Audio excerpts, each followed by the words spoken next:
En Afrique, un coup d'État sinon rien. Plutôt courant lorsque les contre-pouvoirs sont trop faibles pour défendre les institutions, les putschs ne sont pas une exception africaine. Mais sur le continent, les condamnations à géométrie variable de Paris suscitent quelques interrogations. Mali, Guinée, Soudan, Burkina Faso, Tchad, Niger et aujourd'hui, le Gabon. Depuis 2020, une partie du continent africain est confrontée au retour des militaires sur la scène politique. Le dernier en date remonte au 30 août à Libreville, date de la fin du régime du président Ali Bongo Ondimba au pouvoir depuis août 2009. Ce coup de force est à proprement parler plus une révolution de palais qu'une offre politique. Faut-il, pour autant, céder à un déterminisme qui incite à penser que le continent africain est frappé par la malédiction des coups d'État? Les putschs sont une réalité aussi vieille que le monde. Comme le coup d'État du 18 Brumaire mené par Napoléon Bonaparte en 1799, à quelques exceptions près, c'est toujours la crise, soit la désynchronisation des normes légales et des principes de légitimité, qui conduit au coup d'État.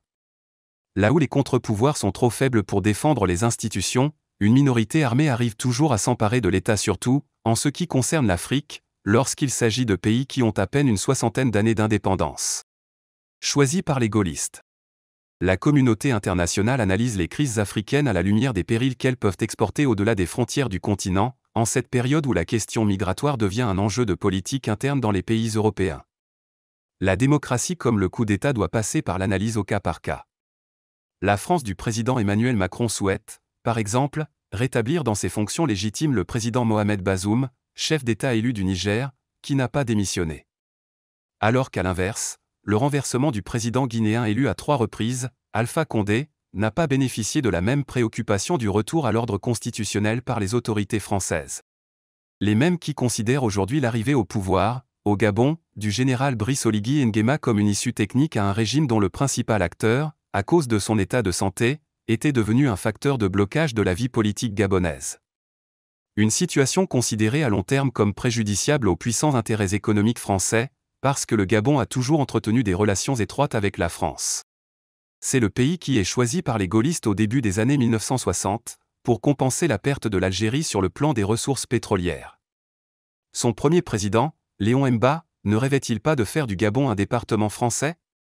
Renversé par des jeunes militaires progressistes en 1964, il sera rapidement rétabli dans ses fonctions par les troupes françaises.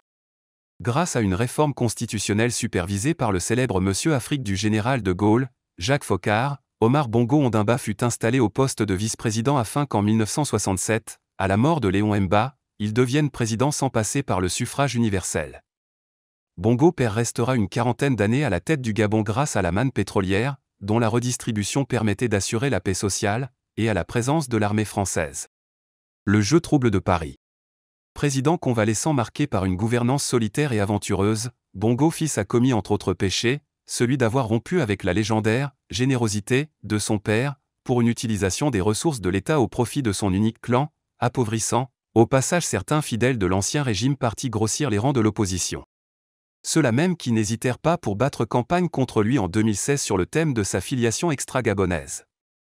On pense au président Bédié inaugurant le concept d'ivoirité pour éliminer son adversaire Alassane Dramane Ouattara, lequel exerce aujourd'hui son 3e mandat après avoir adopté légalement une nouvelle constitution par voie référendaire, sans susciter de critiques majeures de Paris, ni de nombreux africanistes qui glosent sur la « malédiction » du 3e mandat en Afrique.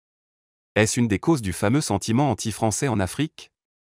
Ne pas comprendre l'erreur qui consiste à trier les bons des mauvais coups d'État, les bons des mauvais 3e mandats, est une vraie hérésie. Le sentiment anti-français des élites repose en partie sur l'idée que la France tolère certains régimes autoritaires au nom de la stabilité et condamne d'autres lorsque les relations personnelles sont exécrables avec les chefs d'État en place, ou les intérêts économiques inexistants. Parfois, pour le citoyen lambda du continent, le sentiment anti-français commence tout simplement au cours de l'ubuesque parcours de combattant pour obtenir un visa de séjour en France.